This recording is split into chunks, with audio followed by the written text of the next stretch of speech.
Welcome to the 28 Days vlog, and today's topic is 8 ways to get ahead in the office without stepping on anyone's toes. It really frustrates me, this whole notion of the nice girls don't get the corner office, and now I see more recently nice girls still don't get the corner office, because I don't believe that we need to have this mentality around the office that you have to break balls basically to get ahead. I've been in the workforce for about 15 years, which is longer than I care to mention, and in all of the roles and all of the companies that I've worked in, I've started in a junior position or a more junior position and worked my way up. I've done that without having to be particularly harsh, to step on anyone's toes or to backstab. It really goes against my grain. In particular, I tend to use the more flies with honey approach. Don't get me wrong, if I need to, I'll be a little bit more forthright and not be a doormat, but I always prefer to do it with a smile. Actually, that makes me sound a little bit like the smiling assassin. That's not what I mean. You know what I mean. So let's get started.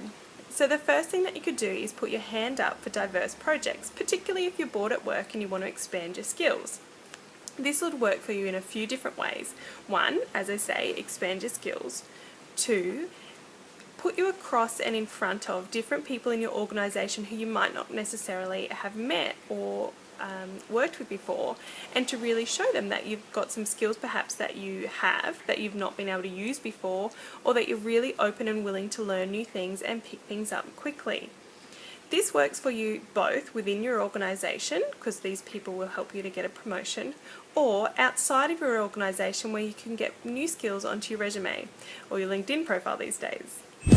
The next thing that I would suggest to you is to produce solutions immediately for a problem. So if you've discovered a problem, i.e. the timing's not quite right, something's been delayed, something didn't go correctly or as you planned, if you notice this, immediately let your superior know. And most importantly, turn up with a solution. It might not be the one that you go with eventually, your boss might have another idea, but what they will appreciate and learn is that you are a solution giver as opposed to a problem giver. People who can solve problems are a lot more highly regarded for positions than people who create them. In saying that, if you did create a problem, own up to it. They'll also respect the fact that you took responsibility for it and you were willing to produce a solution. Next, I suggest you ask questions. And I don't mean 50 naggy type questions about why is the sky blue, or what printer toner do we use. I mean questions about a project you've been given. So if you're given a project and you're not 100% across it, ask questions. Your superior will be far more impressed that you took the time to understand the project before diving in than someone who rushed in and got it wrong. So make sure you get it right the first time and ask the questions to ensure that you can do that. The next point that I've got is one that I haven't been able to achieve yet, and that is to find a mentor and learn from them. I haven't found anyone who is willing to be that person for me, and also one that works for me. It's an interesting conundrum, and I would love to hear if this has worked for you, but I recommend finding someone who you admire, perhaps someone who has your job or your dream job, or skills that you'd really like to have, and observe them. Speak to the person that you're wanting to be your mentor and ask them if you can be. They're most likely going to be flattered. Ask them questions. Find out how they got to where they are and any perhaps ideas or beliefs that they have. I'd love to hear if it works for you, so please comment. Be succinct, always. And that's all I have to say about that. Just kidding. If you can say something within 3 sentences, please do. Don't use 10.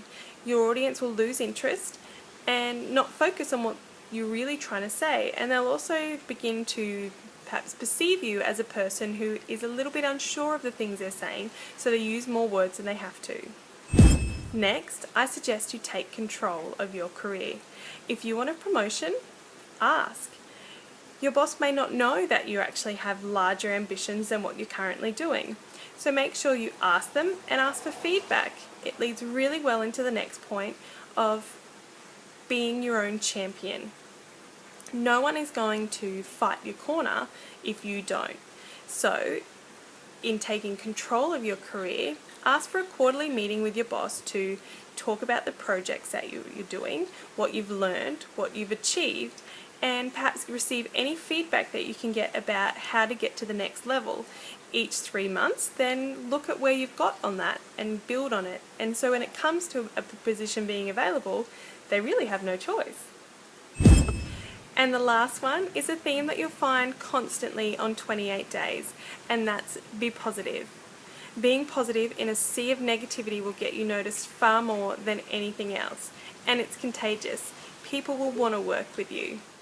People will think of you as being open-minded and willing to give a hand, so when something comes up, you'll be the first one at the top of their mind. So always, I can't stress enough, get on the positivity train, as I say at my work. And while they do laugh at me, I've got so many people on it, and it's so much better than being somewhere where you don't like working for 8 hours a day.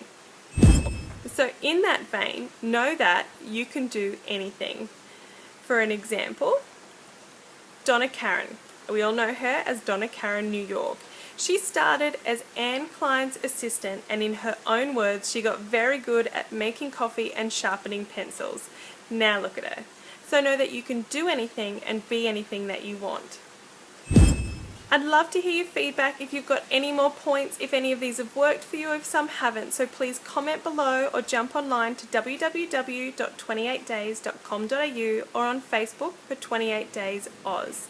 The most exciting news is that a 28 Days podcast is coming your way. The podcast will feature fabulous women who are doing wonderful things and we can all learn from. May it be in relationships, careers, health, business, anything.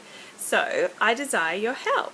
If you know a woman who we'd love to hear from and who would love to have a chat to us about what works for her and what could possibly work for us, I'd love to hear from you. Please email me at jess@28days.com.au and I'll respond to you as soon as I can. On that note, I answer all of my emails directly, so please email me. I'd love to hear from you. Thanks so much for listening and watching, and I look forward to speaking with you again soon.